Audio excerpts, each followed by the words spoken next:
Good afternoon, everybody. I hope you can all hear us. Thanks for joining us today for a webinar we've called "Communicating in a Crisis: How to Navigate COVID-19 Comms." So, for those of you I've never met before, my name is Bobbie Hough. I'm the MD at Hough Bellis Communications. We're a comms agency that pretty much exclusively works in the social housing sector and in the charity sector as well. And we specialise in comms strategy, but also crisis communications, which is pretty relevant at the moment. We're really proud to have supported Wish as well over a number of years now. We continue to do that.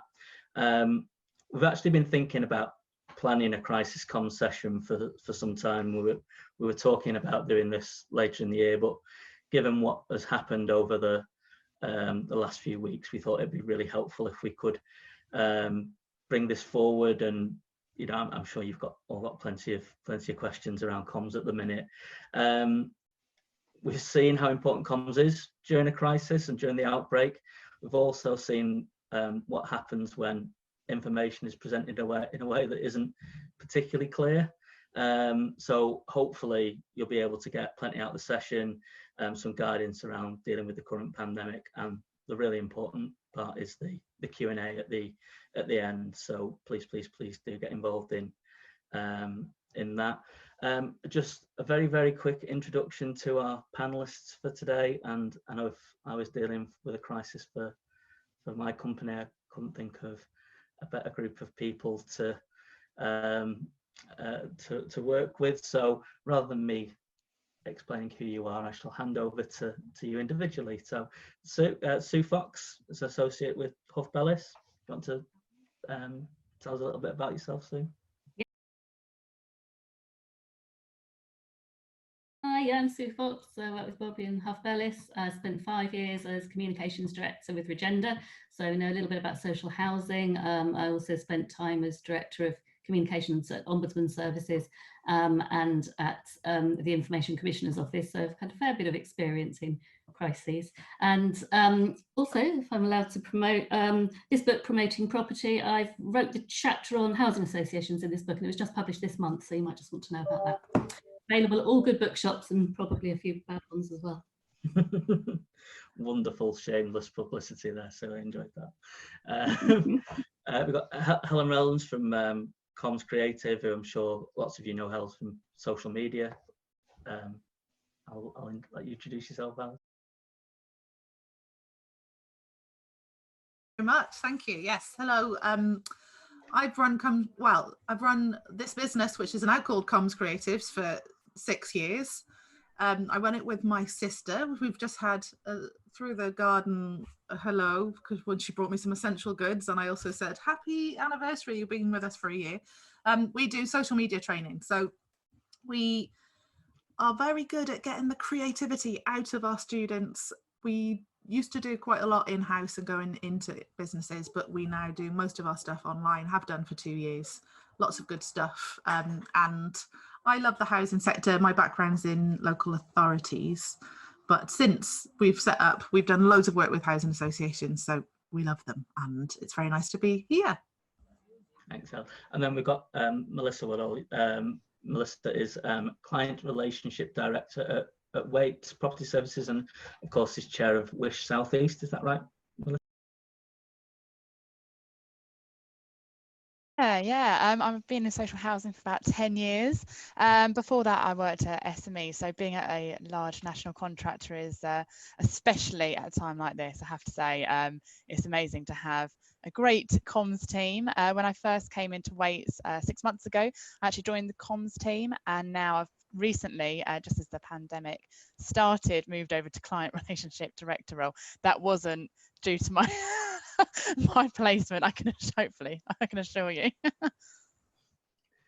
Well, I think you've timed that very well, Melissa. So, well done. So yeah, that's our panel. I said that there's lots and lots of experience there. In terms of the format for today, we've got a couple of short presentations. We're going to kick off with Sue, who's going to talk to us about some of the theory behind crisis comms and you know, some practical guides for how we advise clients on dealing with crisis con scenarios such as this one, and then we're going to hand over to Hel, and Hel's going to talk to us about social media in a crisis. She's got lots of fantastic examples there of that should hopefully give you some really practical tips and ideas for your own marketing going forward as we move on with that. Then we're going to move into the Q&A. We're going to kick off with Melissa to talk about Waite's experience for the Q&A. What I would really ask, and what's very important, is as the guys are talking, if you can drop your questions into the chat box, I'll make sure that we pick those up in the Q&A, and after. The more questions, the better. Nobody wants to just hear me blabbering on with my own questions. So, you know, if you've got anything that you want to ask, please put it to the guys, and we'll try our best to answer it. Obviously, a bit of a caveat: we are comms people, so you know it needs to be within that context. We can't predict what Boris is going to do next, or whatever the government might be thinking 5 years down the line. But we can certainly give it a good go for you. So that's enough from me. I'm going to hand over to Sue. So I'm going to make you the host, and hopefully then you can share your screen with us. Brilliant, thanks, Bobby. Get it up.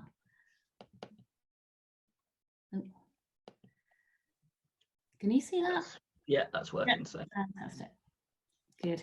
Every time I use this, it looks different. I don't know what goes on. Right, here we go. Okay, so I'm going to do is talk to you a little bit about crisis communications, the principles of it, how a crisis unfolds, and give you some top tips for handling crisis communications, and hopefully also give you a bit of reassurance that actually, you know, you're probably doing okay in what currently is a very topsy-turvy world. So off we go. First of all, yeah, crisis, what crisis? Obviously coronavirus is the current crisis, and it's all encompassing. And it's beyond our control, but how we respond to it is within our control up to a point. And people are likely to remember the organisations that have responded really well and have helped them. And I think you've probably already seen there are kind of lists going on social media about these are the people that I hate and these are the people that I love and I'll keep shopping with later. So this crisis is caused by natural disaster, so, you know, in the kind of fire, flood and pestilence category. And the nature of it is it's obviously very long term, but there are going to be plenty of other, and there are plenty of other mini crises that are happening along the way. So we mustn't take our eye off the little ones that are bubbling up all the time whilst we're focused on this big main crisis. So, you know, the kind of things that you might see, operational cock-up, you know, not getting food or not getting essential supplies to people, crime, you know, fraud, theft, and I suppose the ASB would come under that category. Some kind of private life cock-up, you know, it wouldn't be a great look, would it, if your CEO suddenly travelled to a second home or decided to have a great big house party? Wouldn't do you a great job in terms of corporate reputation. And then there's also fabrication, so lies, and don't we know at the moment there are plenty of rumours. So trolling, deepfake videos, all of that kind of thing. So don't be so focused on this main crisis that you're actually missing some of the smaller ones that are bubbling up underneath. So what kind of crisis have we got? I mean, you know, there are lots of types of crisis, and every crisis is different. But, you know, broadly speaking, we've got three kind of types. There's a flash in the pan, which clearly coronavirus is not. You know, they're over and done with quite quickly. You can ignore it for a bit, hope it goes away, but you need to act if it builds up. There's the slow burner, and I think it's fair to say that's probably how coronavirus started out, because, you know, it was rumbling on, it was a distance away, wasn't it? You know, with something like that, you need to keep an eye on it, you need to keep a timeline, you need to understand what the triggers might be, what might make it flare up. But, you know, we've gone beyond that now, and we're into the full-on fire, much easier to recognise because it's a, you know, it's an emergency, it needs a quick response. And as it goes on, it might burn, and then it might flare up again quite a bit. And obviously what these categories apply to all mini crises that are happening along the way as well. So the trick is to spot where the crisis is going and to prepare for it, so to be one step ahead. So there are different stages in crisis. Again, they're all different. And this refers to the main big crisis as well as all the mini crises as well. And the first thing, of course, you get is those emerging reports. Currently, they tend to be government and research announcements. particularly government announcements, and reports on how organisations are responding to that. You might get calls to your customer services, you might get employees telling you things, you might read something on social media. That's kind of where you're going to get your information from. That then shoves you into the fact-finding stage, where you're trying to establish what the hell it is that's going on, what the reality of the situation is, and then you get into the acting stage, so deciding what you're going to do, deciding how you're going to respond, what your operational actions are, what your messages are, getting your communications out there. And very popular at this stage is your 3-point action plan or your 5-point plan. That's a popular response and can be quite convincing.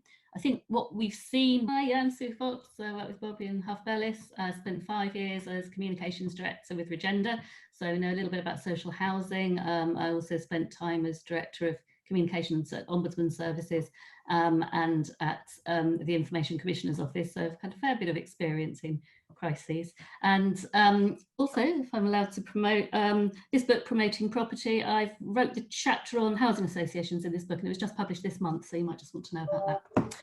Available at all good bookshops and probably a few bad ones as well. Wonderful, shameless publicity there, so I enjoyed that. We've got Helen Reynolds from Comms Creative, who I'm sure lots of you know Helen from social media. I'll let you introduce yourself, Helen. Very much, thank you. Yes, hello. I've run this business, which is now called Comms Creatives, for 6 years.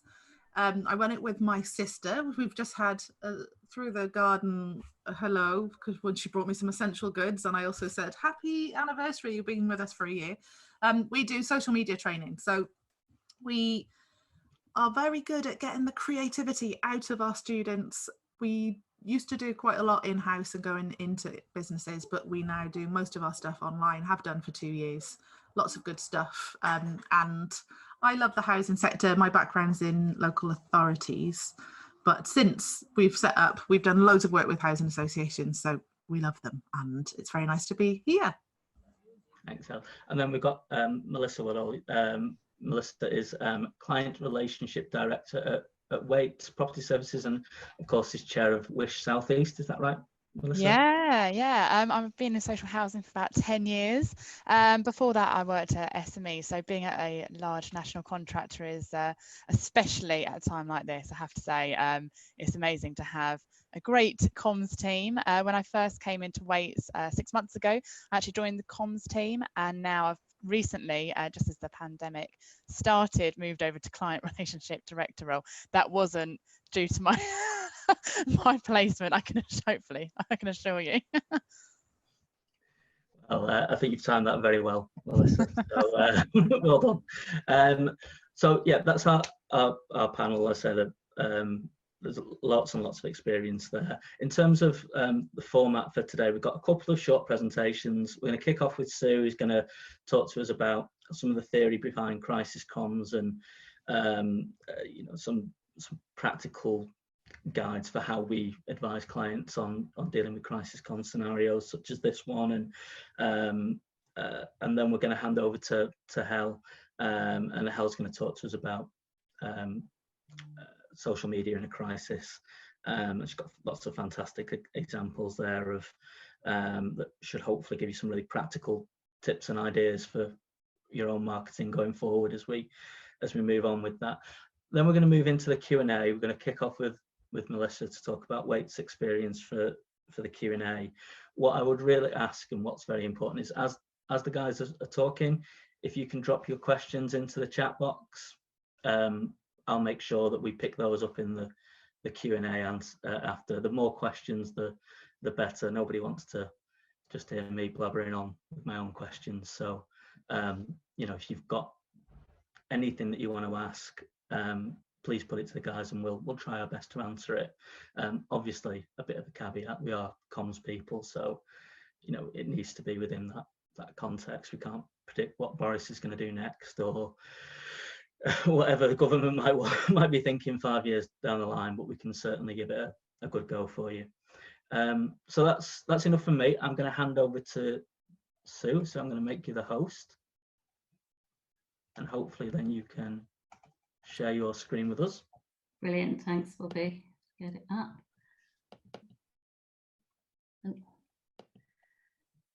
Can you see that? Yeah, that's working. Yeah. So Fantastic. Good. Every time I use this, it looks different. I don't know what goes on. Right, here we go. Okay, so what I'm going to do is talk to you a little bit about crisis communications, the principles of it, how a crisis unfolds, and give you some top tips for handling crisis communications, and hopefully also give you a bit of reassurance that actually, you know, you're probably doing okay in what currently is a very topsy-turvy world. So off we go. First of all, yeah, crisis, what crisis? Obviously, coronavirus is the current crisis, and it's all-encompassing. And it's beyond our control, but how we respond to it is within our control up to a point. And people are likely to remember the organisations that have responded really well and have helped them. And I think you've probably already seen there are kind of lists going on social media about these are the people that I hate and these are the people that I love and I'll keep shopping with later. So this crisis is caused by natural disaster, so, you know, in the kind of fire, flood and pestilence category. And the nature of it is it's obviously very long term, but there are going to be plenty of other, and there are plenty of other mini crises that are happening along the way.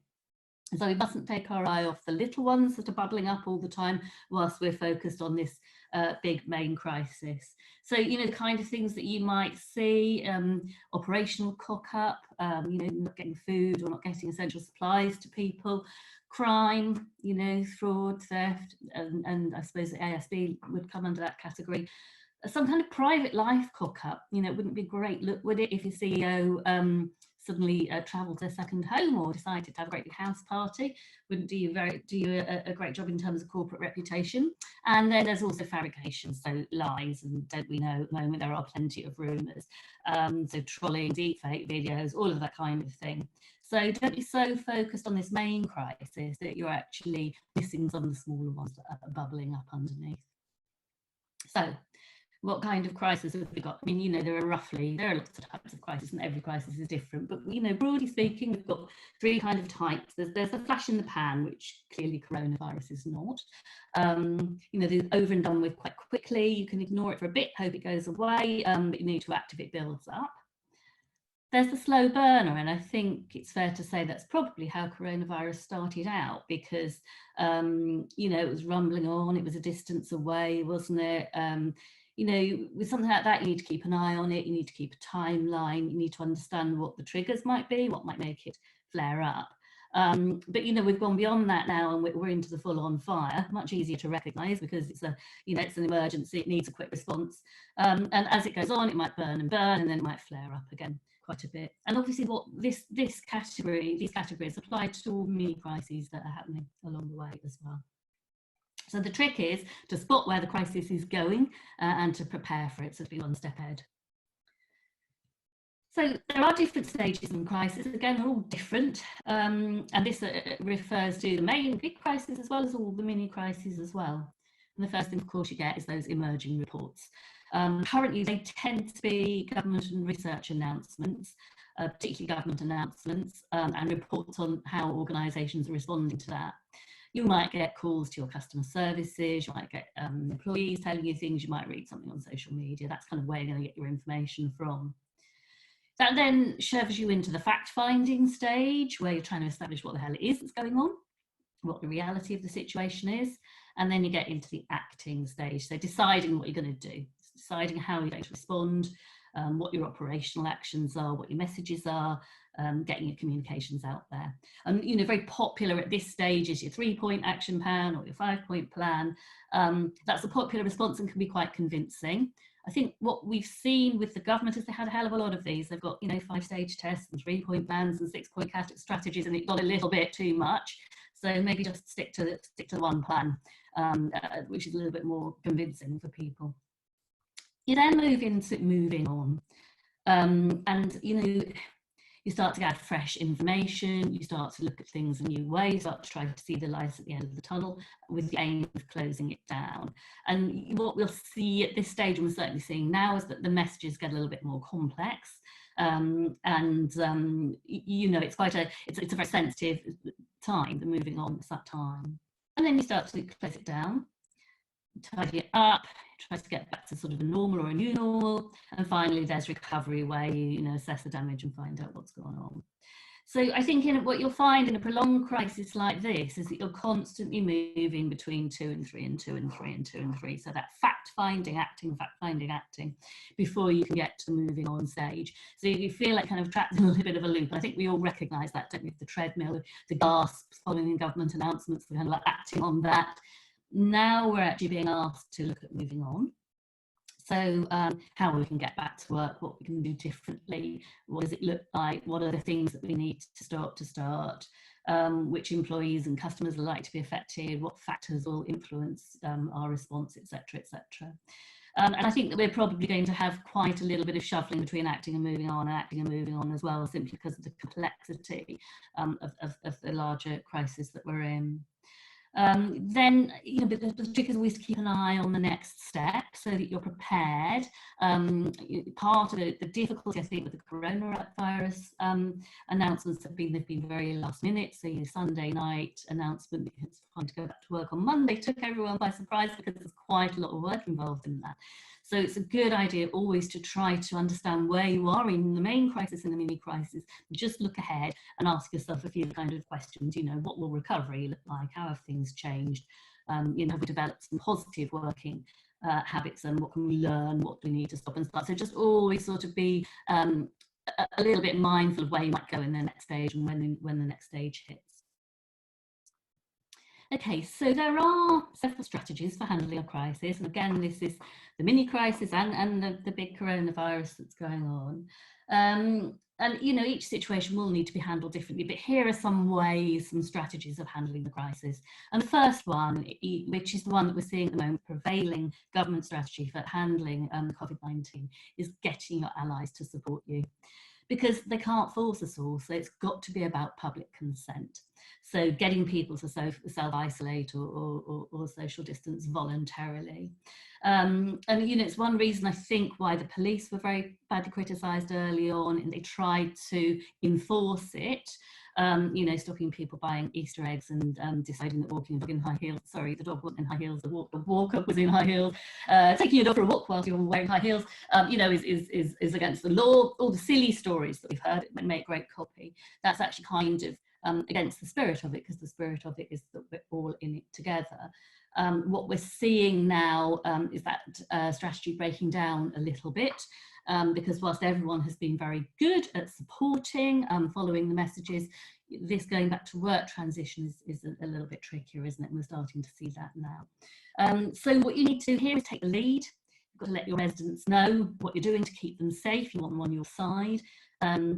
You've got to communicate with people. Perhaps you might need to communicate with families as well. So independent living schemes, for instance, how are you going to keep visitors safe if you're having visitors? How are you going to keep residents safe? What are staff doing? How are staff get safe? It's all about telling people and showing people what you're doing to protect them, and you've got their best interests at heart, and then they will also do what you need them to do, which is to protect your staff and residents as well. Alternatively, you can move the debate on. You know, nothing to see here, move on, broaden it to a bigger issue. That's actually quite handy for housing associations. It's not just us, all housing associations are doing this. This is a whole sector thing. That could be quite a useful strategy when it comes to rent collection, for instance, or evictions. So you're applying standard industry related guidance. You could fight back with facts. This one has actually been used a lot within this crisis, because we know that there's an awful lot of rumours out there. And, you know, you do need to move quickly to squash any rumours which are damaging either to your business or to other people, because if it's going to threaten their lives, for instance, you need to move that there quite quickly and put a perspective on it. So if you've seen a lot of these fake photos, for instance, oh, you know, look at this shop, everyone's crammed in, but actually we know that's all to do with photographic perspective. You can also isolate the incident. That's quite useful, particularly for local events. It's a rogue employee, it's a rogue resident, we've sorted it, it's a one-off issue. You could also make it very boring. And I think this was used, or they tried to use this, although not totally successfully, when Boris Johnson was first taken ill and taken into hospital. There's a lot of routine tests, precautionary steps, you know, very much trying to play it down. I mean, obviously that didn't work. He was the Prime Minister. It was a huge story. But, you know, this can at least buy you some time, this strategy. So that's worth bearing in mind. Okay, so those are the different approaches that you can take to handling the strategy overall, and I'll just give you a few tips now on communications and things to do and things not to do. So these are the things that are 5 top tips for communicating in a crisis, things that you should do. Yeah, be prepared. You don't want to hear that, do you? And I think if you haven't already kind of clocked that being prepared is a pretty important thing now in a crisis, and you're gonna run into trouble again and again, because most companies have got the message now, haven't they, that being prepared pays off. So this is why we have things like a business continuity plan, a risk register, a crisis communications plan, where you've got things ready like your out of hours contacts and your passwords and your kit and your social media access and all that kind of thing. But there are long-term things as well, which is why we communications people like to build up reputation and good links with local authorities and our stakeholders. So, you know, you want a good reputation, you want to be trusted, you want people to believe you when you say there's a problem, and you want people to act in the way that you ask them to. So you also need to create ways of communicating with people. It's much better to have existing good ways of communicating with your audiences rather than invent them on the hoof during a crisis. So linear key channels like your intranet, social media, your website, newsletters, liquid groups, whatever you use to reach your key audiences. And it's also great, isn't it, if you can already have your stakeholder network in place and know your contacts in other organisations before it all blows up. Just makes it a great deal easier, doesn't it, to pick up a phone and talk to people. Secondly, top tips, it's great to have an aim. If you know where you're heading, makes it much easier and you can all go there together. So, you know, it's a good idea to assess it as part of the crisis and to keep reassessing it. And certainly with the mini crises, are you just aiming to limit the damage? Are you avoiding destruction of the organisation? Is there any chance you could come out of this with perhaps even an enhanced reputation? Unusual, but possible. So, you know, as leaders, you really want to be able to understand clearly where it is you're heading. And you're going to want to convey the great 3 C's, so confidence, competence, and credibility. That's what you want to convey. So you need to have those things in mind when you're making decisions about communications. Thirdly, you need to take control. So you do need to set yourselves up early on as a reliable source of information. I think that, you know, the government's communications press conferences that were set up, you know, actually quite late in the day and only under great pressure. But it does at least mean that there is one clear set of information and instructions coming from one central place. So you need to take the lead too. You need to tell people what you're doing to protect your customers and your residents and your staff.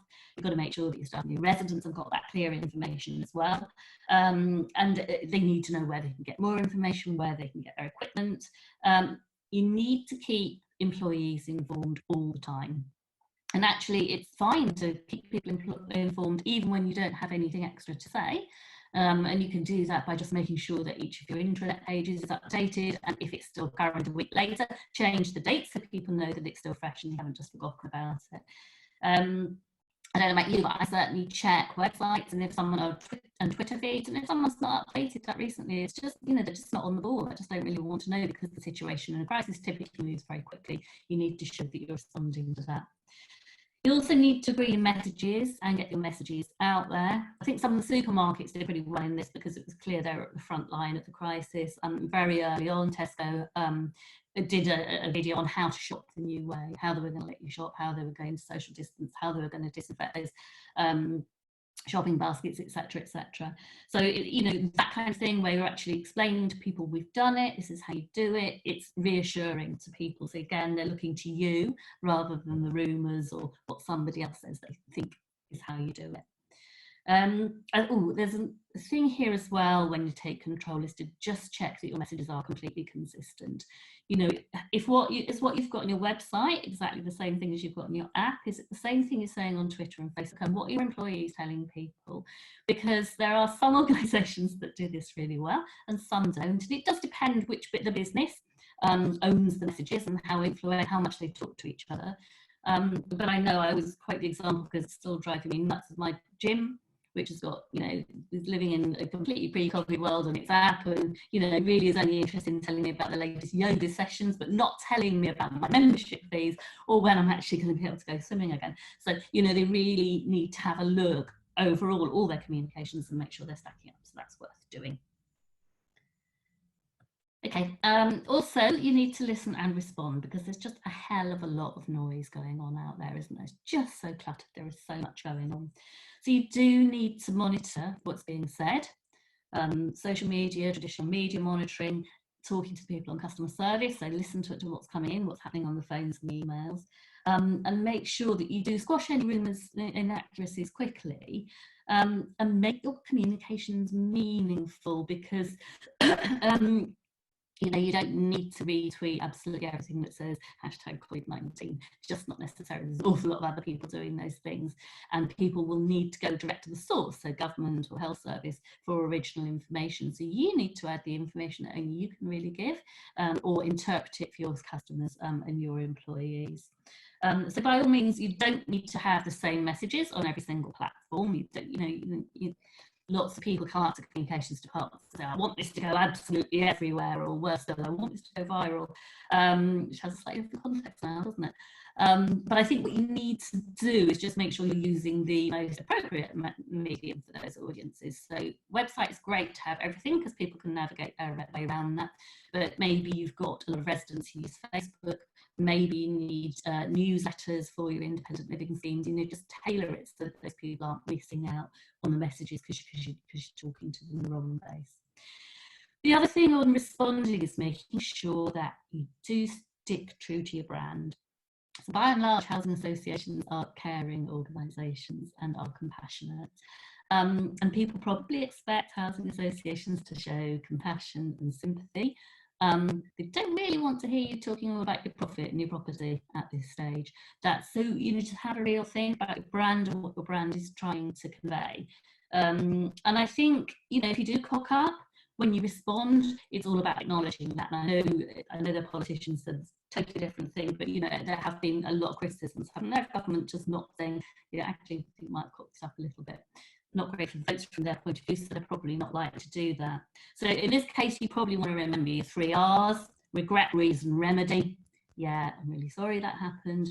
It was because of this reason, but it's not going to happen again because we're doing X, Y, and Z. So that's worth remembering, I think, if you're stuck in a situation. So finally, on the 5 top tips to do is to think ahead. Do check out, the crises move quickly. I think we all know, even though it's felt like a long 8 weeks or whatever it is now, each week there's been a new flavour, some different, some emphasis. So just check your social media posts that are scheduled, your emails that are scheduled, any events you've got to organise, any adverts you might have booked, and just check that they're still appropriate. If you've still got a face painting day advertised, it's probably not going to go down terribly well, so you need to just have a little look about that. And I'm thinking also about very routine things like, your gas servicing, that kind of thing. Is the normal letter that you send out or your normal communication going to hack it now, or do you need to explain how you're going to do it differently? So there's a local electrician near here, does all the kind of electrical work in our neighbourhood. They've brought out, they're just a small outfit, they're fantastic. They've put out a video, they've put all over Facebook, and it says, this is what we will do if we come to your house. Here is the equipment that we've got. This is how we can social distance. If you're shielding, we will do this and this as well. Really reassuring. And just recently, an elderly woman who was shielding had a problem with all the lights out in the house, and she was terrified, but a neighbour knew about this electrician, and the elderly lady got the problem fixed, and she was absolutely thrilled because she felt very reassured that she would be safe. So that's the sort of thing that we really need to be aiming at. I think it's worth thinking ahead now then, where are we going in the next steps and what might happen. And communications people often do have to play the devil's advocate. So we're not being nasty just because we're not being nasty. We're trying to think of all those awful questions and pitfalls that you might have to face. And if we can ask those questions now, that means you're not going to walk straight into it when a journalist or a customer asks you that question. So, everyone's got over the initial shock of working at home. So it's much more now about job safety, how we can do jobs differently, how we can return and protect each other. And it's also a lot about loyalty. How can we be loyal to the organisation that we work with? How can we carry on being part of this great thing, even though we're not really seeing each other face to face every day? And I think the focus now is more on the personal than on productivity, because everyone will be having a very different experience at the moment, and that needs to be understood. And so you probably need to have a little bit of a think about what issues are going to hit you, you know, income, rent, ASB, all those different things that you know are likely to hit and how you can respond. And ask yourselves those horrible questions so that when other people do, then you're ready for it. Okay, just moving on now to the top 5 tips not to do. Don't speculate. You know, don't blame people before facts are known, and don't lie. Shouldn't have to say that, but I do have to say that. Don't lie. It's fine to say it's too early to tell, we don't know yet. It's also not a great idea to kind of brief from behind a paywall or leak something out before you've told the people that are affected. And I think we saw the effect of the confusion that caused when that was the government's route just recently. So, you know, don't stick in inside housing that you're going to stack a load of employees before you've actually told the employees, or that you're going to change a service before you've consulted with your residents. Don't dodge or hide, second tip. You know, so don't hide behind jargon. There's plenty of that around. Speak plainly so people are going to understand what it is that you're talking about. We all know what PHE and PPE is now, don't we? But those people who are still trying to work that out will not listen to what you're saying whilst they're trying to guess what those letters stand for.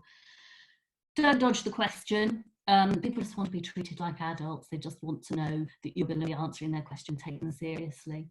So don't dodge the question. And it's not a good idea to say no comment or to hide behind lawyers either, unless there is really some very live legal case going on. Okay, third top tip not to do. Don't promise what you can't deliver. It's really easy, isn't it? Just to throw something out.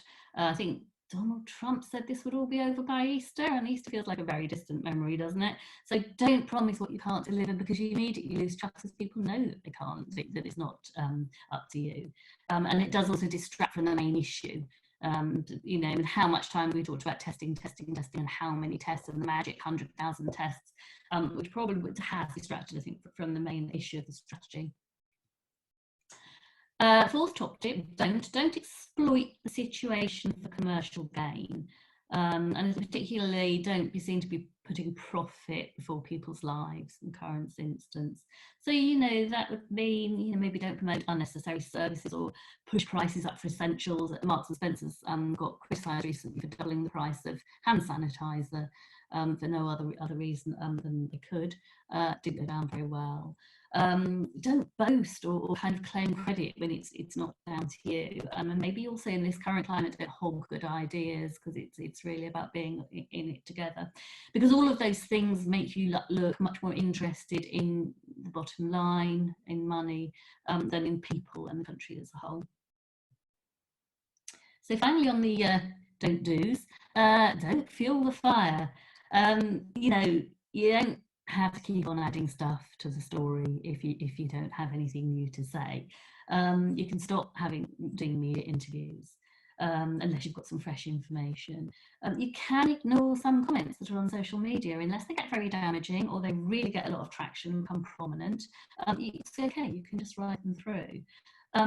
Don't encourage bad behaviours. I think there's been quite a lot of this with coronavirus, where people have tweeted pictures of, you know, packed shops, packed parks, house parties, and it kind of rather implies that everyone else is doing that. And all that really does is send the message out, it's fine for us all to do that.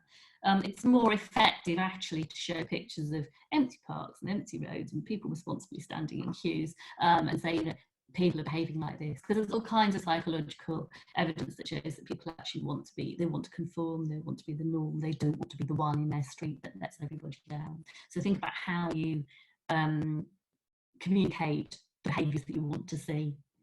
The trick really is make sure you avoid your organisation becoming part of the problem and becoming the story. I think Wetherspoons brilliantly managed to become part of the story every step of the way. Maybe that's right for their customer base, and maybe that won't harm them. But you know what, people are looking for the housing provider in particular, they're looking for somebody reliable, somebody that they can trust, because that's what they really need right now. So finally, yeah, need to manage the aftermath, and there will be an aftermath, and we kind of all get over it. And when it's over, it's not over. And it's a really good time to start learning from the crisis, and you can learn through the crisis as well, rather than just dump it all at the end. When we get towards the end, we're going to want to have a look and see what we've learned and assess the damage. And it can be quite unpopular asking for lessons learned sessions, because really once the crisis is gone, everyone just wants to put it to bed and forget it. Nobody wants to revisit it. But you can lose some really valuable things, because hopefully some good will come out of this as well. So, you know, first of all, assess the damage and start to put it right. Do the things that you said you'd do and that you promised you do, because there's no good just promising it in a crisis, because, you know, it'll sound good and not following up afterwards. Start to put positive stories out so that you move from crisis on, and that your organisation's name is associated with good stuff when it's searched, and not just the negative stuff. And do reflect on what you've learned, you know, what worked well, what didn't.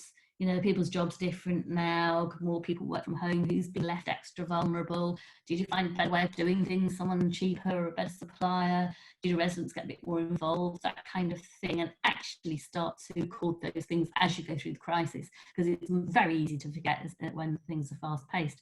And it's nice actually at the end of that to have a look and say, oh yeah, we did those things, and some of those things worked, and some of those things I think I might use again, or I might stick with doing now. So that's me done, thank you. And I think I need to pass on to Helen now. So let's see if I can work out how to do that. Thank you very much, that was great.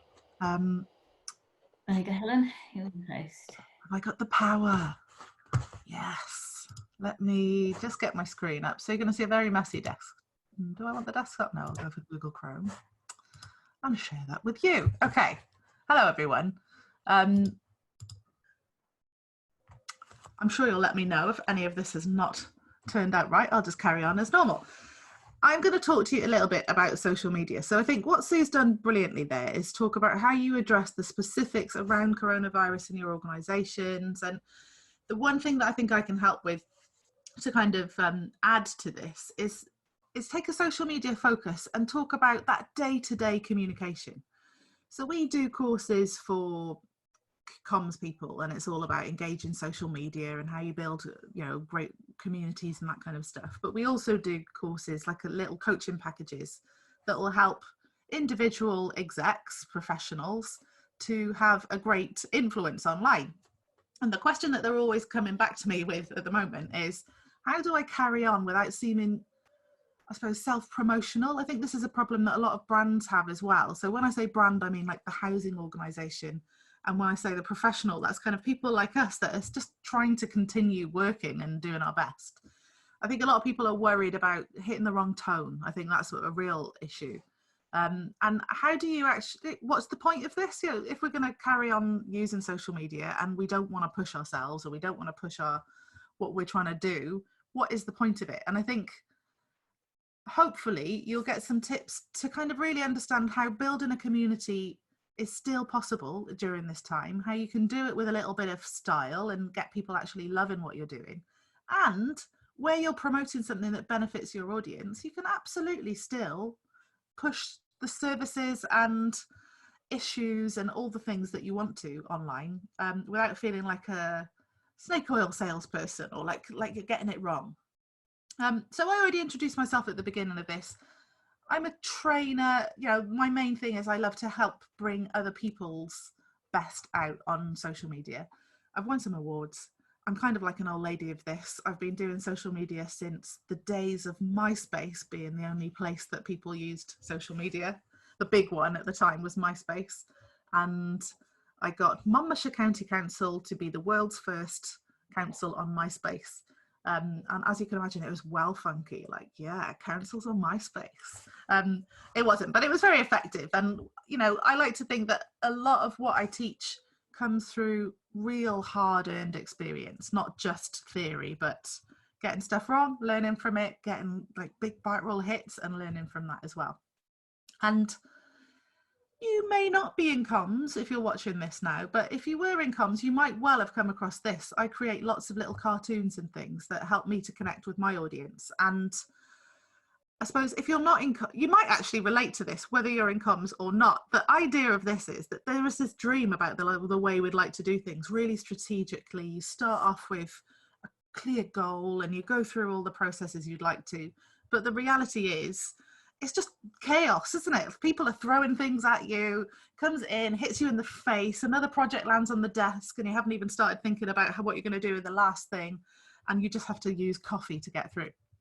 And I think I start with this as I suppose, a point to say, I recognise that in these kind of crisis situations, and in any situation actually, it's not all as easy as it sounds. You know, sometimes you're just absolutely knackered, and we make decisions based on how much we can be bothered to do, rather than what's the best. I know that I'm in that category a lot of the time. So before I get into talking to you about how you should approach your social media in really practical, engaging ways, I'm going to just talk to you a little bit about what to avoid. So what we're trying to avoid for our brands, for ourselves, and hopefully, you never know if these things will go right when you use video in a presentation, but I'm going to show you a video that really neatly describes what you should avoid. So I hope you can hear that. Give me an indication if you can't.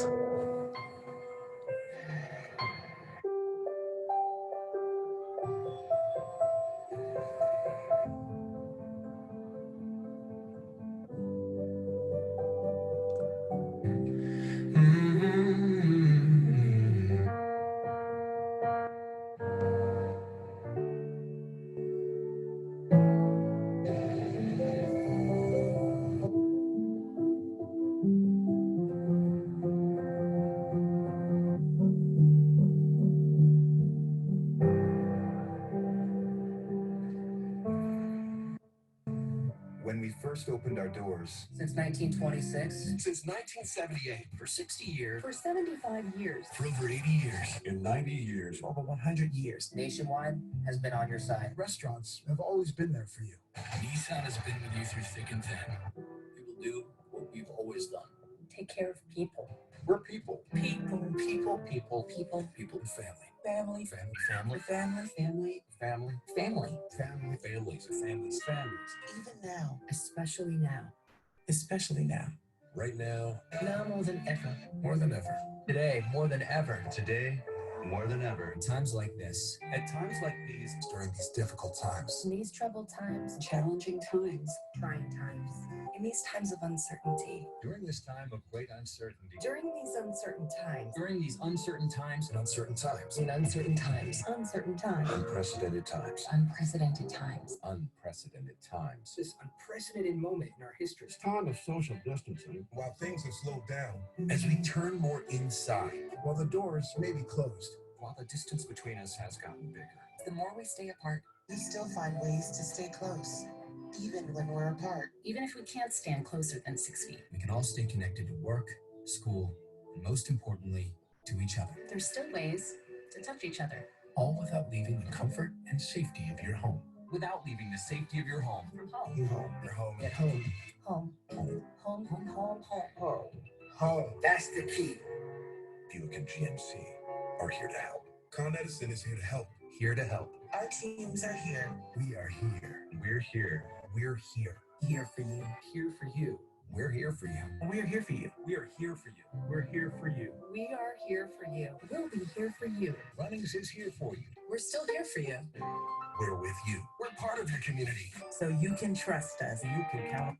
Okay, this goes on, right? I think you're getting the message, and you can watch this up on YouTube if you want to.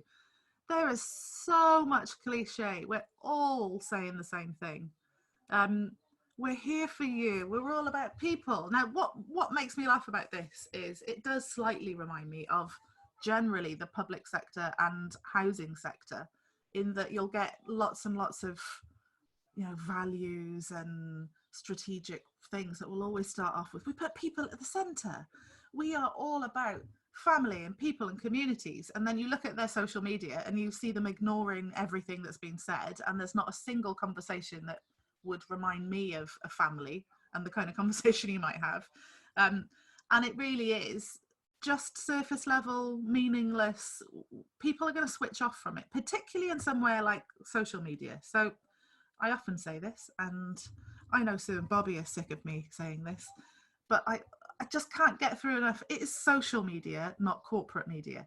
So if you're going to put out these bland messages, then people are going to absolutely, you know, scroll past in their feeds because no one wants to hear this stuff. We can see, like, I was dozing off listening to it as we went through. So the secret to getting the tone of voice spot on, and this is whether you're thinking about how do you have your own profile, whether it's on LinkedIn or Twitter as a professional, or whether you're thinking about your brand's comms, the secret is the first point that I'm going to talk to you about now. Focus on what's important to your audience. We like to think that we do this, but often we can spend a lot of time crafting a message, crafting a social media post, and it's really not at all thinking about what your audience is interested in. It's more pushing what you want them to know. Put your own concerns second, particularly in a time of crisis, which we're still in now, but generally, when you have a conversation with someone, you don't always just go straight in to the point about what you want from that person. You'll have small talk. You'll get to know them a little bit. Think hard about what your audience cares about right now. And that might change from week to week. But I'll give you this example of Pronovius, the people who make nice wedding dresses. I know about this because I follow their Facebook page because I was supposed to be getting married in November, but now that's very unlikely to happen. And God knows when it will happen, but I won't go into that. Pronovius could have sat back and thought about all of the dresses that they want to flog to people like me and gone, how are we going to do this? Right, let's get on the Facebook page, put up all our dresses up and say, we're still selling. And we'll just tell them, that there's 20% off if you buy before whenever. That would be like a normal traditional strategy, but it just doesn't work as well as thinking, right, what is important to our customers right now? They're probably worried that they're going to not have the dream wedding that they'd always dreamed of. So instead of leading with, we still got dresses, gals, they start with, don't give up on your dream. And then they give, on their social media, they've got so much stuff that allows people to kind of visualize how it might work, how they might have to delay it, but it'll be exactly how they want, how they might tweak it to make it something that they want. But how are you going to sell dresses? You're going to make people feel confident about their weddings. It's really thinking much more about their reality rather than your own in order to get what you want anyway. And I'm doing this all the time. So Comms Creatives is all about working with, leadership and communicators in organizations. And I know that people are sick of this unprecedented thing. This is before I even found that video. And I did this little meme of say unprecedented one more time from the Pulp Fiction film. This had 199 reactions on LinkedIn, and you could say, well, what's the point of this? Are you selling courses by doing that? Is that a part of your business plan? Well, actually, yeah, it is. Getting people to smile, to think that I understand what they're going through. That's absolutely a part of our social media strategy. And it doesn't always have to be about giving people information. And again, if you're thinking about being on social media and riding through this in a way that's really successful, stop trying to tell everyone the answers, because it can be debilitating. You think, well, what have I got to say? Well, actually, just think about what your audience is thinking about. Empathy is a superpower. In our online course for comms people on social media, the Social Media Expert course, we do a whole lesson on empathy. How do we think about our audience and turn our content around so that it really massively resonates with them? Yorkshire Tea do this really brilliantly. So we're all on a Zoom call right now. You might have noticed, but the last 2 months, Zoom has been like, Zoom's becoming a word in its own right. I just Zoom you rather than video call. So Yorkshire Tea have recognised that their customers, the people that love tea, often these tea drinkers will be professionals or whatever. They are using Zoom and they know that they can put different backgrounds in the back. I won't do it now, but I'll show you a few of my backgrounds later if you like. So they said, right, pimp your video calls with Yorkshire Tea Zoom backgrounds, essential tool for modern home-based folk who loved a brew and want everyone to know it. So you can show your love of Yorkshire Tea by putting this background in wherever you're having your meetings. And I love this because it's really putting itself in the audience's shoes of perhaps we can't say anything useful about coronavirus, and is there any point in telling people to wash their hands and stay 2 meters back when everyone's saying this? let's do something that's actually going to capture their attention and keep them going, and it shows that you understand them. I did something similar. I put this onto LinkedIn, so I'm showing you lots of LinkedIn stuff to show that it is okay to be lighthearted, or not lighthearted, but to not be totally serious and business focused in a place like LinkedIn. My audience of communications and kind of chief execs and leadership teams, they are doing a lot of Zoom meetings, and this is like a little clip from Laurel and Hardy where they're all going goodbye, goodbye, goodbye, and they go on saying goodbye for ages, and then the car breaks down. So this is the joke, right? That it's like getting off your Zoom call can be a bit awkward because you're all saying goodbye so much. It is just about connecting with people during this time, especially for those of you who feel like you have a real dedication to building a community and mental health, actually, and making people feel valued. Don't just keep on chucking information out at people. They just want smiles occasionally. They want connection. They want to feel like they're part of a group going through something together. And this kind of thing really works.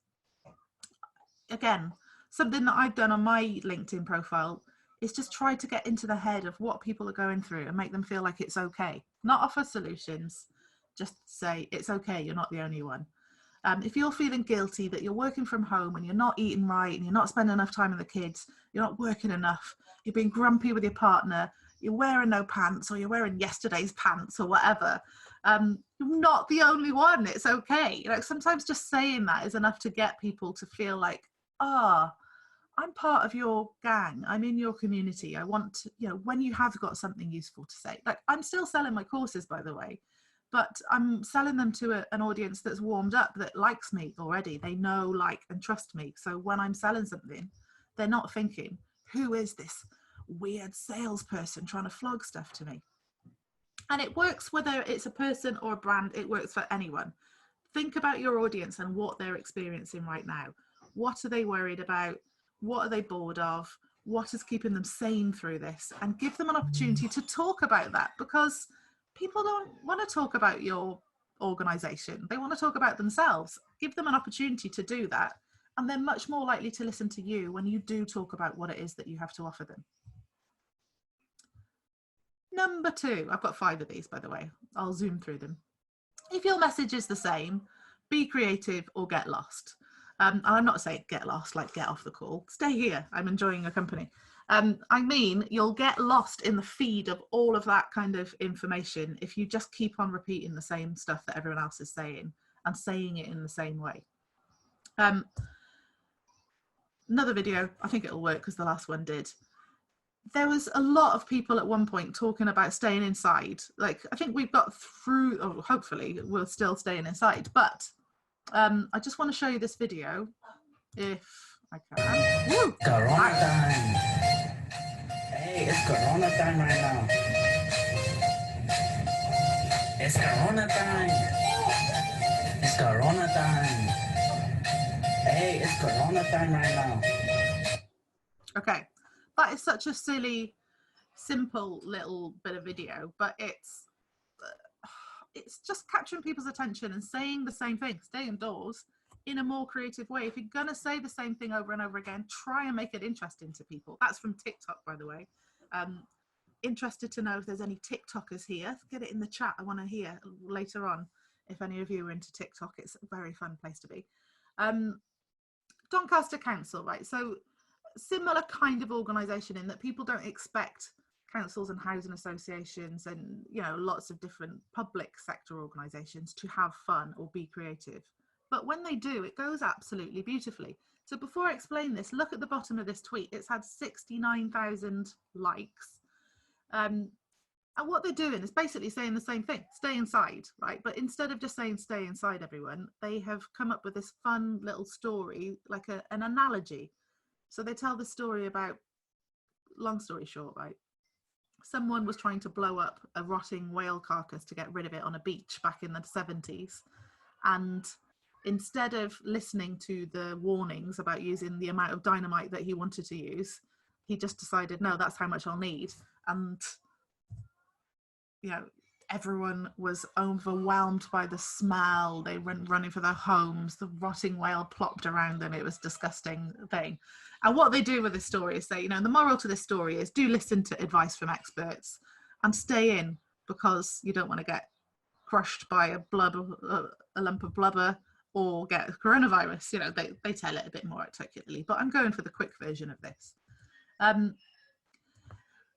Saying it again, it is social media, not corporate media. And Facebook isn't a poster. And I think sometimes you do just get this idea that you just got to present things in a normal way. And normal is not interesting at all. This is a much more creative storytelling way to say indoors.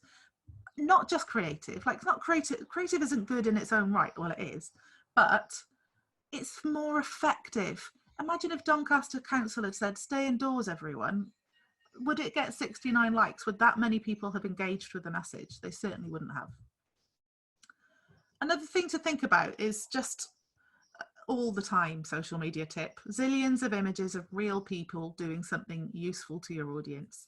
Show the actual people. Are not interested in chief execs and people in suits in offices as much as they are the people that they recognise as doing the job that they do.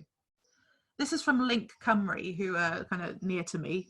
So I'm really nerdy on Facebook. I follow lots of housing associations and look at their stuff, looking for good stuff. I thought this was really nice. Just showing Leanne out and about. But lots of people in this audience, of people who follow that housing association, will know Leanne. They'll appreciate the work that she's doing. Do you need to say much? No, they just want to see her and give them the opportunity to get in and say, thank you for all you're doing, Leanne. This means a lot to us. Or you might look at Leanne and go, my daughter's doing the same thing. Well done, Leanne, my daughter's doing the same thing. And then you get to talk about yourself and your own experience. But pictures of people will often provoke that.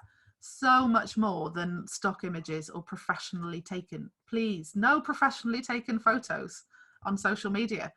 They're just, it's like wearing a three-piece suit to a rave. It's just not right. It doesn't fit in. People don't believe in it. It doesn't belong there. Macmillan have done similar stuff where little videos of a wellbeing nurse talking about the support available to cancer patients. My God, if I was in that situation, I would want to see a real person who's doing that job giving me some reassuring messages. Much, much nicer than a poster or a bit of text or something that's much more corporate. Bronavon, one of my favourite housing associations, they, for many reasons, they just showing these women out with their masks. It's the same thing. Here are our staff delivering food parcels, but it lets people have an opportunity to say thank you to you and to see that stuff is happening, which is very reassuring to anyone who's worried. You two girls are heroes. Well done both. Thank you and stay safe. All of these people came into just a simple, video of them. It's not that simple, actually. They've subtitled it and everything. This is why it's worked so well. Bring out good news stories when you can. Don't be afraid to be positive in this time. Just because everyone around you is having a horrible time, you don't have to go around like worrying about doing anything that seems positive or nice. Pronovius, again, the wedding dress people, they do it really nicely, where they decided that they were going to give free wedding dresses to NHS workers. When I saw this, I cried. What a softie. But lovely stories like that, things of like kindness, generosity, all of these things are always worth sharing and people will love it. We decided that we wanted to give NHS communicators free places on our courses, even though it cost us loads. We wanted to do this because it felt good for us as a business. And that good spirit is, it's not just sometimes about outcomes for your audience. Sometimes it's just about making yourself feel good, like sharing nice things, doing good things as an individual professional, offering someone some help, offering a listening ear, providing services for people that would, that are free, whatever it is. It makes you feel good. It's helpful for your morale as well and your colleagues' morale. Here's the Royal Mint. The Royal Mint. Some positive stats to brighten your Monday. Last Wednesday, our engineers had never built a medical visor. Today, they can produce one every 25 seconds. and they're going out to hospitals. Like, look at the photo. It doesn't have to be, it just has to be a descriptive photo. And that was on LinkedIn and had 6,333 reactions, lots of conversation from people who were just waiting to talk about something nice and positive. Iceland foods. Some man was supposed to take his girlfriend on holiday to propose to her to Iceland. They couldn't go, so he just went to Iceland, the supermarket. You know, you'd be crazy not to share this kind of content because it just brings a smile to people's faces, and you don't always have to talk about your services. You know, imagine if Iceland said, enjoy your honeymoon to Iceland on us. By the way, we've got some great offers on Marmite right now. You know, like, just leave that for another time. You know, great offers on Marmite. Just enjoy a nice little kind of boost in your community. Swizzles. I love Swizzles because they make the love hearts and you can get them branded. So I have Comms Creatives Love Heart Sweets for my students. What I loved about this was that they donated a whole load of sweets, and I just thought, I bet that brought a smile to those people who we really want to have some form of smile to the faces. So that is nice. And my favorite thing about this is naysayers, right? So I thought, oh, that was really nice. And I look in the comments, and here's Tom Bradbury, a dental surgeon. Not the healthiest thing with dental services being almost non-existent at the moment. You're like, I love that it didn't stop them. Of course, there's always going to be some negative Norman coming in when you do this stuff, getting involved with their two penneth or whatever. Does it matter? No. Was that the only negative comment? Yes. There were, you know, there was loads of conversation around this that was positive, and don't hold back from doing something that you know is good and you know is right because you know that someone's going to not like it. You can't live your life that way.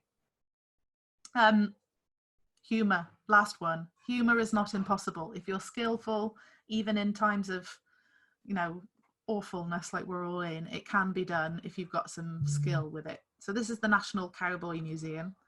Obviously, no one's going to the National Cowboy Museum at the moment. So someone's tweeted this: put this cowboy at Seth from marketing's desk.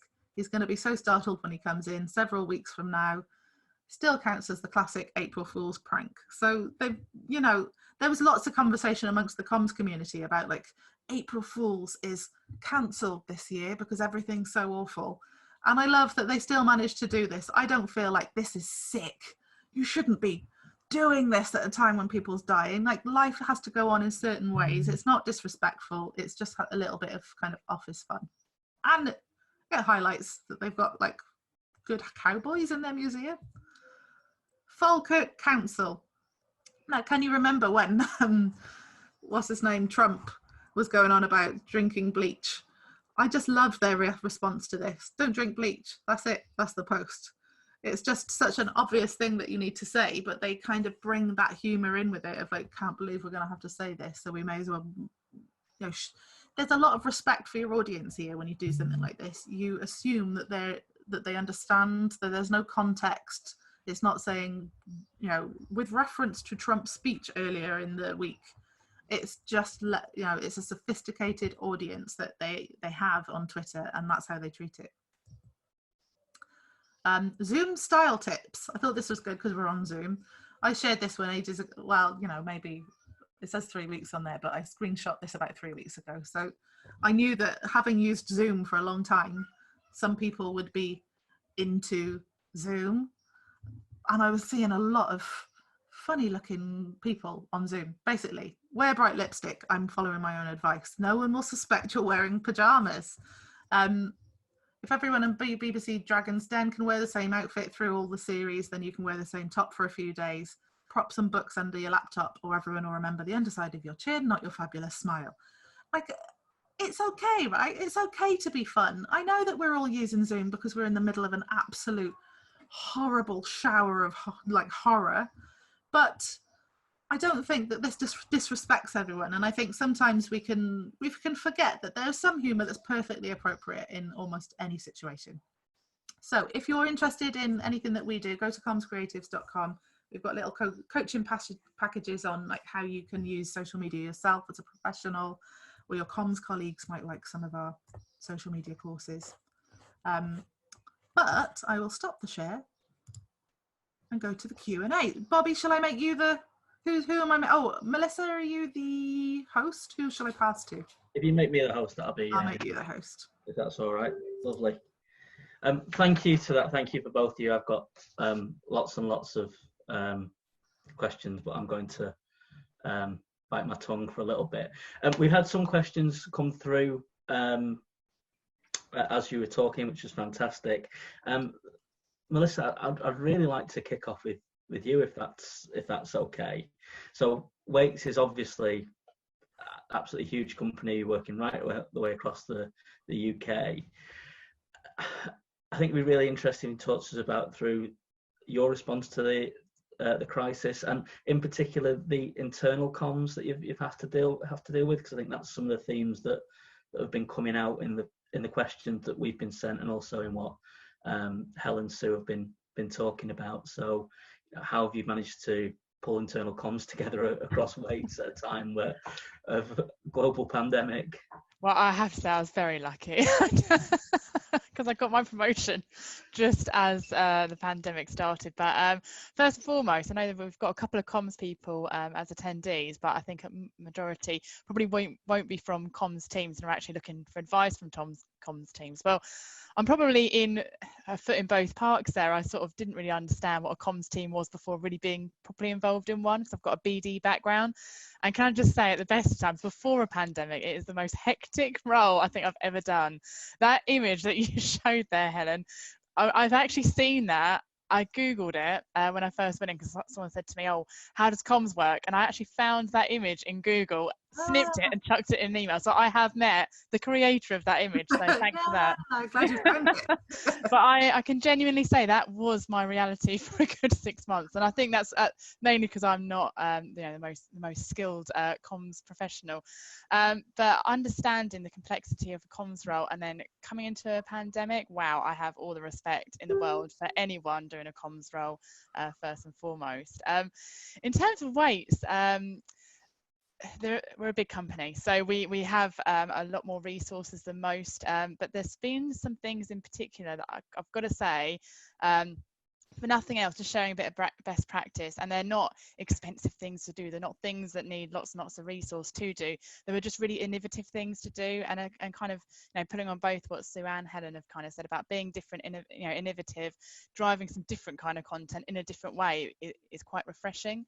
And right before the pandemic, part of our sustainability plan, we invested in Zoom and Teams and Skype to try and basically stop carbon footprint. Lo and behold, after January, soon we'll be using it all the time. So we were quite fortunate in the fact that we were already sort of working from home a bit more than usual. But when the messaging started coming out, we were all at home already before the lockdown started. So we almost kind of started our own lockdown a little bit ahead. I suppose there's positives and negatives of that. But the messaging was really, really clear, really simple. There wasn't too much jargon. There was no, we love an acronym in this industry. Social housing's amazing for it. Even HAs don't call themselves housing associations, they're HAs, and if you didn't know that already, you're going to get a bit lost. But the clarity and reassurance that came through simple language, not over indulging in any long words or trying to make anything sound too corporate. It was just humanized language. This is what has been said, and this is what it means, and this is what we do, and this is what is expected. And that was it. There was no, there wasn't too much addition to that. It was just really clear and crisp. There were two main outlets for information. It was made really, really clear what they were. So one was an internal intranet, and the other was a social messaging. We use Yammer. Others are available. But it was an internal social messaging group. So the two kind of were used in coexistence, if you will. So our intranet was the base point of all information. We all knew that that's where we could go. From working in the comms team, I know that generally about 25% usage was used in it. It's not a heavily used source of information. It's usually more group teams or internal functions that use it heavily, whereas operatives on site won't tend to use it. But now that's in the high 90s. It's used as an absolute heartbeat for where information is kept. So if you haven't got an intranet, just tell people where to find a source of information, whether it's a SharePoint or whether it's a local drive or something. That was really, really useful to know exactly where to go. we've got daily updates, and even if there wasn't something to say, there was an FAQ that was updated with revisions dated. So you're not looking, I've done this before. I'm actually getting married as well, Helen, end of this year. Oh, well, I say I'm getting married, I probably aren't, but let's hope I am. I'm in September, so I'll be the one going first, so fingers crossed. I'll let you know. But basically, I haven't heard anything from my wedding dress lady. So when you showed that, I was like, God, I'd love it if mine did. But even when there's nothing to say, when there's no update, just sharing FAQs with revision dates of when that was said, because it is changing all the time. And that's something that really helped me. So the social distancing was kind of always in place, and we always kind of adopted it because we do emergency repairs. But actually having because it revised, it changed actually. It sounds really, really simple, 2 meters distance, but actually when you're working with scaffolding or things where you need to perhaps be a bit closer, there needs to be a contingency plan. You can't just say, well, we're just going to elevate this bath. No, we need to hold it together and move it, or whatever whatever material it is that you need to physically work with to remain safe, because ultimately there's 2 types of safety. There's health and safety, and there's now COVID safety. So it was kind of adopting that as well.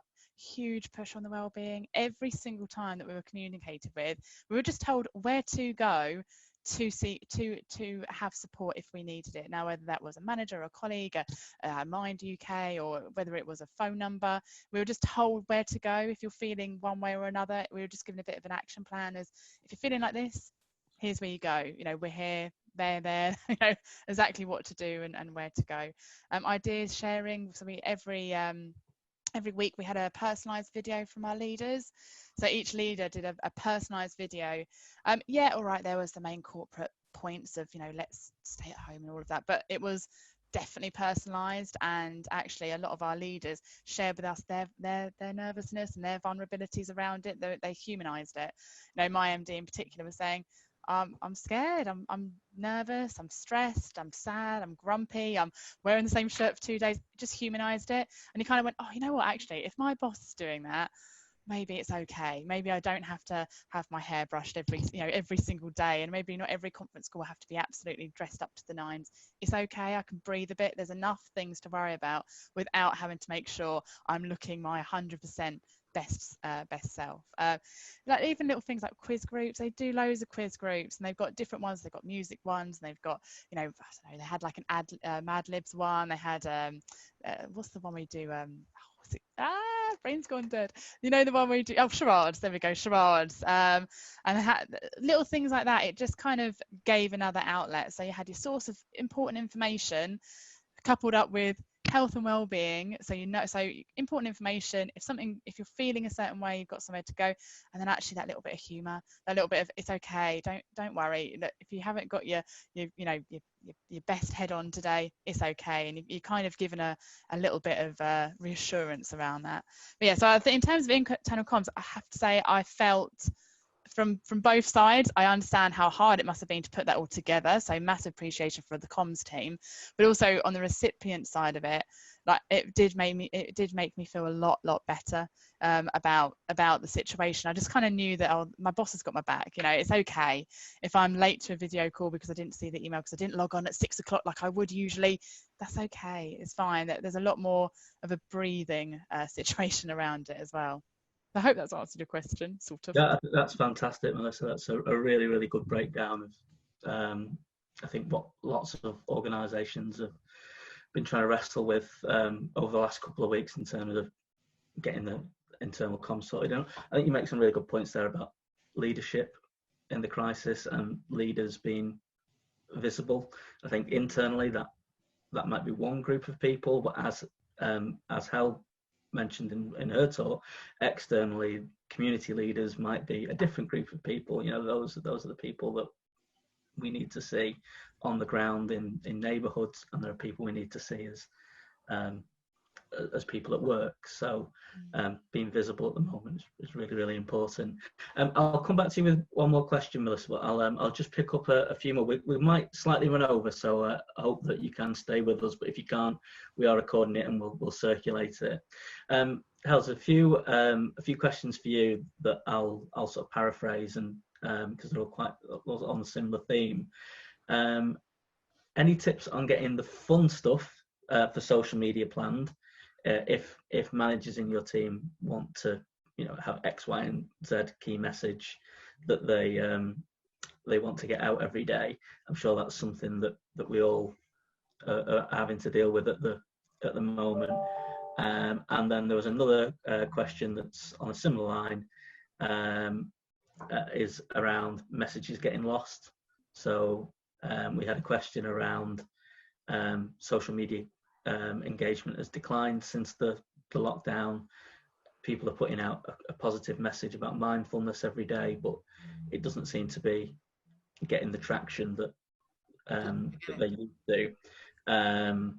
Are they posting? I guess the question is are they posting too much or too little? I guess the answer is going to relate to content. Yeah. Okay. 2. So I'll start with that one because it's fresh on my mind. Yeah. So let's say you were getting good engagement on like well-being stuff before and it's tailed off. I would be inclined to start thinking about your audience and why that might be. Perhaps part of that well-being might be like keeping active and eating well and all of that stuff, and maybe they just haven't. Like I know myself, I lost like half a stone at the beginning of this lockdown, and now that half a stone's right back on my neck. And I wouldn't mind a little bit of motivation at this point, because everything's, and we're getting sick of lockdown now as well. So the idea of it, it feels right that the engagement's going down on that kind of stuff, because people's own sense of motivation is going down, and it might be just thinking about their audience and maybe acknowledging that. Like, I think this relates slightly to the first question you asked as well, around like what kind of content can you put in amongst all the messages. Don't be afraid of just straight up questions that you've really thought about. So something like, I always like options in a question because it makes it easier for your audience to answer. But I'd put something out like, how are you doing during lockdown now? Sick of it? Eating too much? Or you could do it as a bingo, like, have you eaten too much, worn the same clothes 3 days in a row?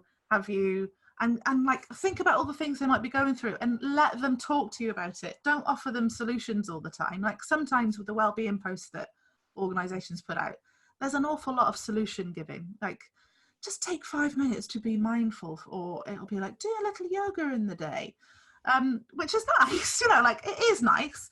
But if it's all like that, it all gets a bit like, oh, I'm not doing any of it. Like, what the key to getting people to engage with you and to actually do that stuff is to make them acknowledge their real situation. Everyone feels like they're going through like we are all going through a different experience in the same environment. So let people tell you that they started off home baking and now they're like ordering from McDonald's. Let them tell you all of those things that they feel guilty about, that they can share their personality with you. And then hopefully those other little kind of solution posts will be a little bit more useful, because at least it'll float. I won't get into algorithms, but the more people talk to you about one thing, the more they see your other posts about the other things. So that would be that. And thinking about, I'm not sure if that was part of your first question, Bobbie, but the first question around like mixing it up or maybe getting buy-in. So perhaps your boss doesn't really get that this stuff is important.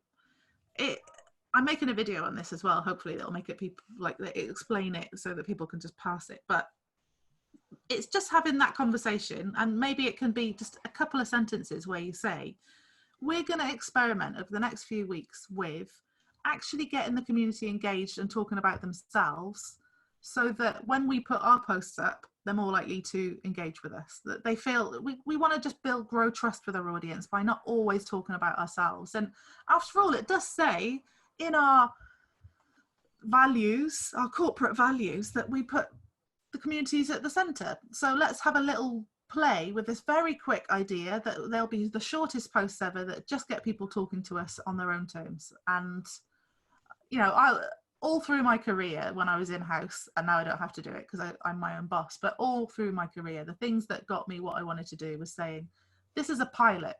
Trust me, there's a reason why I want to do this, but I'm just going to experiment with your permission over the next 3 weeks, whatever.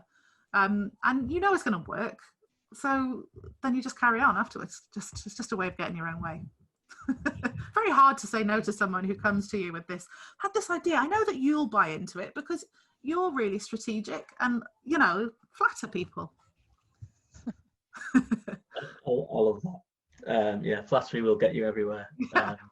Definitely. Okay, a few more questions. I am conscious of time. How do we respond on social media to customers who are angry about not being given a rent-free week during COVID-19?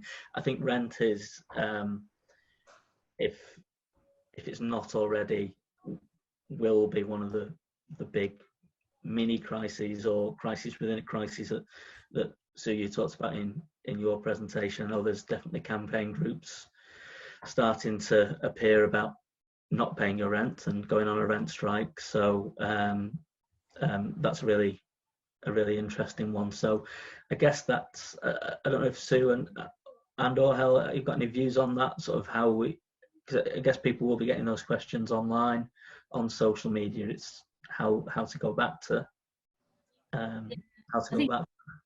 Yeah, so I think what Gemma's saying, Gemma asked the question, is probably quite right. It's all that you can do, really, because you've got to ask yourselves, is it up for grabs? Are you going to change that situation? Because if you're not, then don't open the door for lots of debate.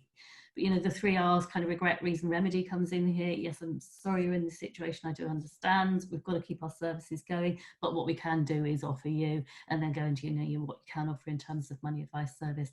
I think that housing associations are really going to be under the cosh for this. So some dialogue with National Housing Federation is going to be really worthwhile, I think, just to find out, because what you don't want to find is that different housing associations are saying or doing different things. If you can help it, this is one of those things where you want to be able to say, it's not just us, it's a whole sector thing. So that's what I'd recommend. Yeah, I don't know if you've got anything to add to that, so add to that, Hel. I can't beat that. That's perfect. I mean, I really like your regret reason remedy formula for that as well, because sometimes if you do the reason and you can be succinct about what the reason for it is, it can just make them accept the situation as it is. So that's really nice. And it avoids the argument, I think, is what you don't want, is that massive face-to-face row if you're not going to move from it. Yeah. I'll ask 2 more questions if that's all right, and then we'll wrap up. I think we'll come back to you, Melissa, for this one, if that's okay. So I think one of the themes that is coming out is around particularly at the moment, is the getting back on site.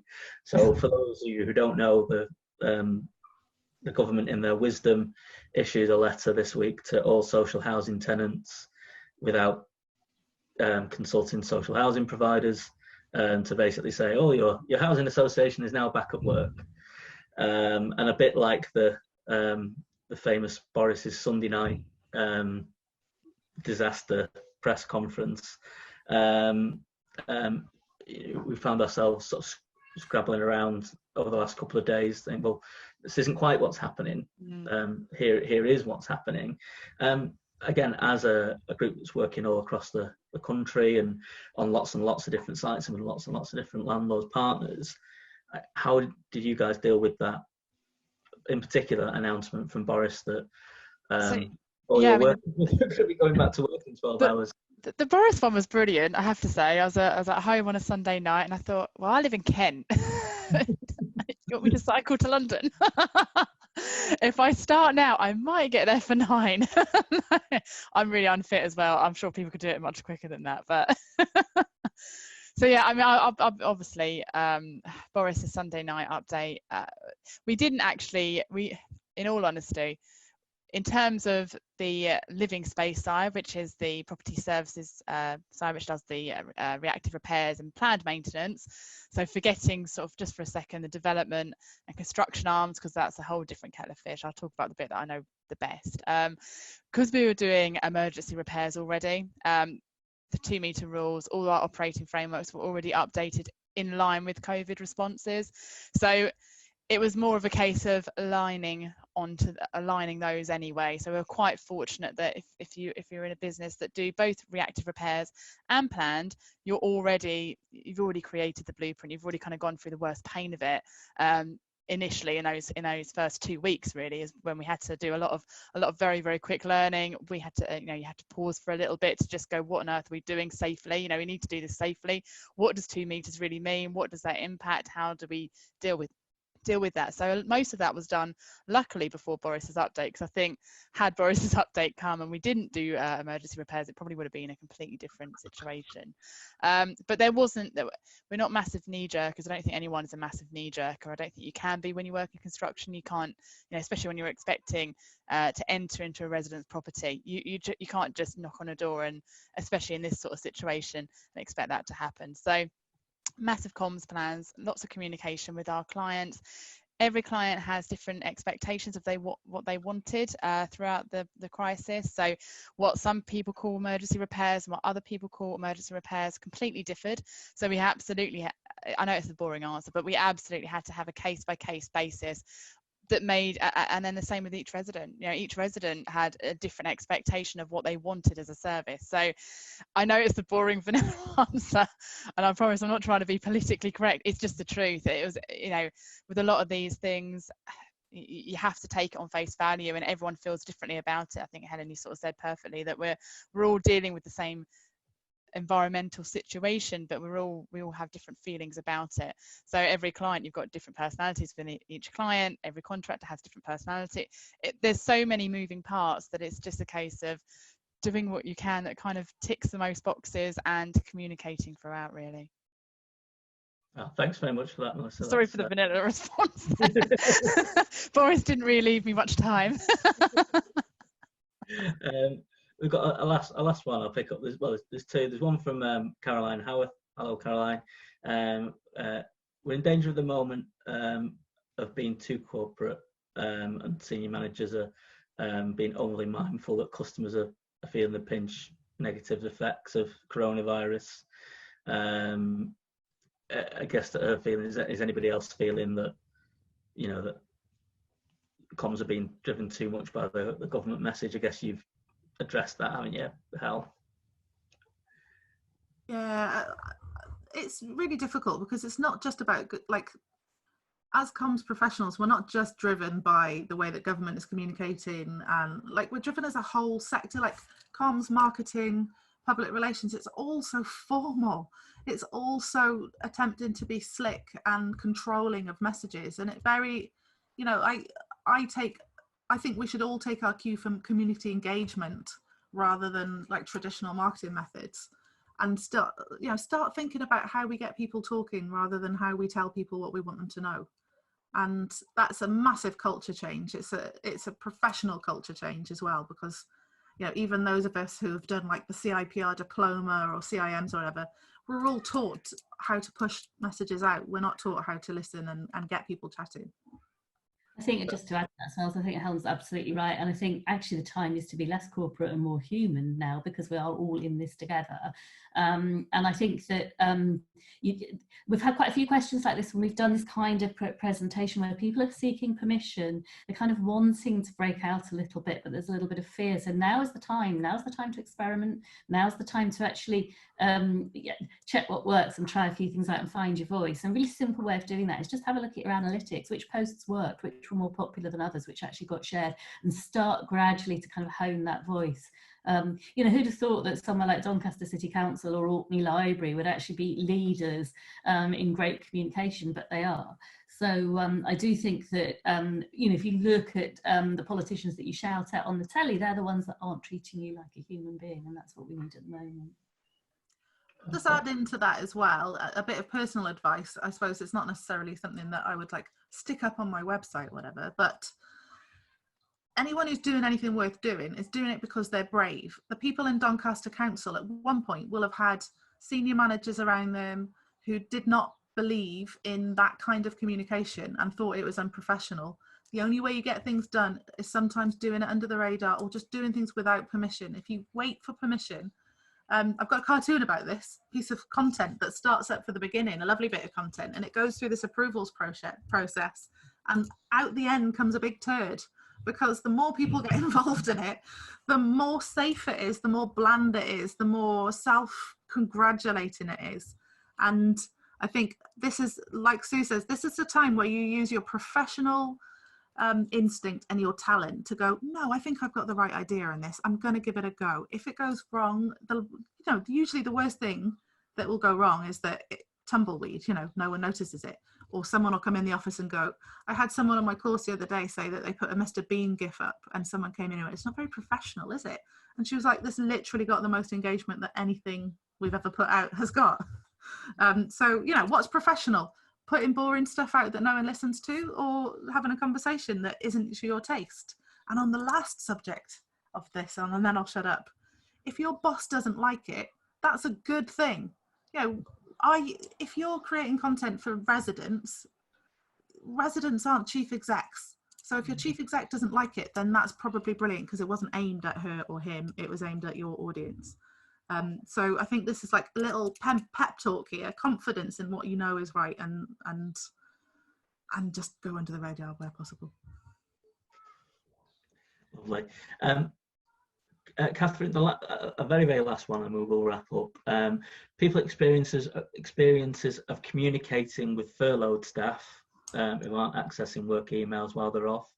You know, I don't know whether there's Waits might have some experience of that, or I know Sue, we've talked about that, and then making Zoom, Teams, Skype, or much larger sort of groups of employees, making them more interested and trying to encourage participation. So I guess there's two parts to that. Should we address the furlough question first? I don't know if Sue, you want to kick us off, or Melissa, have you got anything you want to? I must admit, I was neither furloughed nor on the comms team when it happened. So honestly, I don't really have an answer. I mean, I know all from my side, it was encouragement to communicate. Obviously, not talking about work and, you know, within the guidelines, but as friends, you know, your colleagues, your friends' colleagues, to, you know, when you're having your normal conversations, if they're asked if they're interested, keeping them abreast of things, you know, touching in and just going, are you okay? In terms of anything wider than that, I wasn't involved in anything.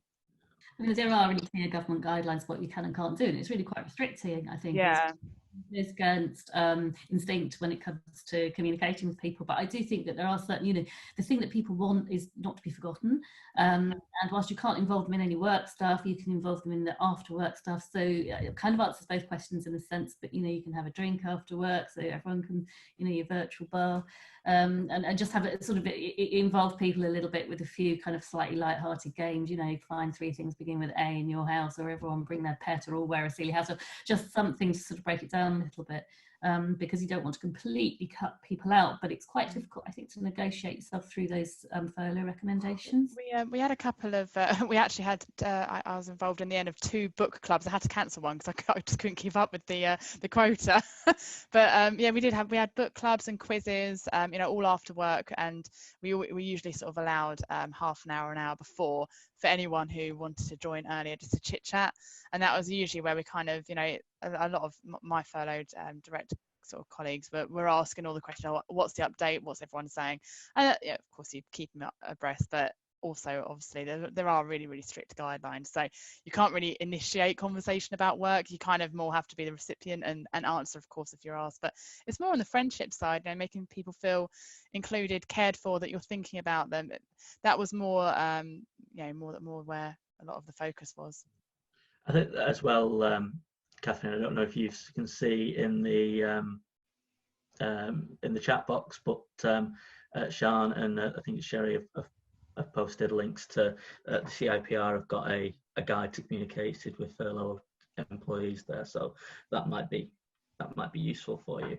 And then the second part of Catherine's question was around making Zoom, Teams, Skype, whatever other technology we're using, making those calls a bit more interesting in larger groups. I don't know if any of you guys have had any experience of I did. We did guess the background, what country it was on holiday. So we you had to put a holiday pic behind you, and it was guess where you are in the world. I think the book clubs were relatively good. Obviously, backgrounds are quite fun. Charades, we did do a charades game. That wasn't the most effective, I'll be honest, but the right person to get it. Oh, there you go. Helen, what's your background? Who hasn't watched that program, by the way? But yeah, I think that was a lot of the little things that we did on our groups. Anyone else have any good ideas? quizzes, obviously.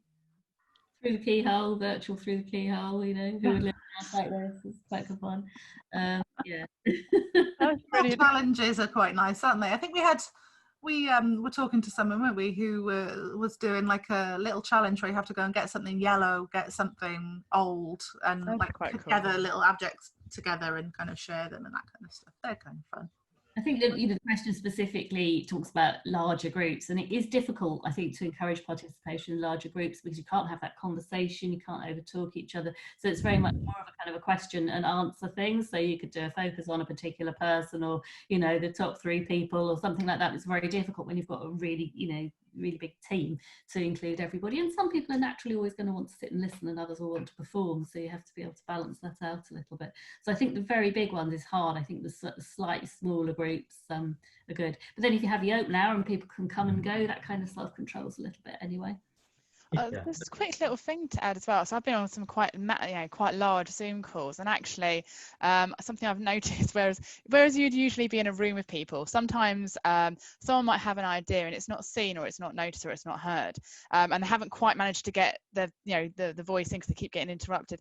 I have noticed, I suppose through the new social platforms, people are being a lot more mindful. If someone's, it's happened to me a few times where I tried to say something and I've thought, oh, I'll sit back because 100 people on this call, and actually recognize if someone is trying to say something and they keep getting cut off or something like that. Whereas if you're in a meeting room with people, usually it's quite easy. You put your hand up, or you can do an action that's quite easy or obvious. But over Zoom, it is a lot harder. So I've noticed people being a lot more aware of stuff like that. So that's definitely both appreciated and I think needed. Yeah, I think that's right. My only thing to add would be around the need for as many of those big calls. So I think if we were in normal circumstances, we wouldn't be bringing the entire company together once a week for, you know, a giant conference. We wouldn't be trying to get hundreds of people in the room. So it's making sure we break down that internal communications into a way that's a bit more digestible, and actually it can encourage that a bit more interaction. Just having lots and lots of big group calls, there might be a different way to do that. A lot of that could be pre-recorded, and then that can be broken down and into smaller groups for more interactive stuff. That's certainly what we're a remote company anyway, so that's certainly something we'd learned over time. I will wrap up because we are running over and Wish will shout at me. Thank you everybody for asking your questions. That's been fantastic. If we've not managed to answer them or have missed them, I'm very, very sorry, but do drop us a line through Wish, and we promise to try and come back to you and, you know, deal with any queries that you've got, or you want to pick up anything specific. Come and talk to us. We're not terrible, scary people. We promise to to try and work with you on whatever challenges you've got. We know it's a tough time. A big thank you to Melissa, to Helen, to Sue for their input and their presentations and their time. I hope it's been interesting and worthwhile for everybody. So thanks again for everybody, and thanks for your questions. I really appreciate it. Okay. Thanks very much. Bye. Bye. Bye. Bye.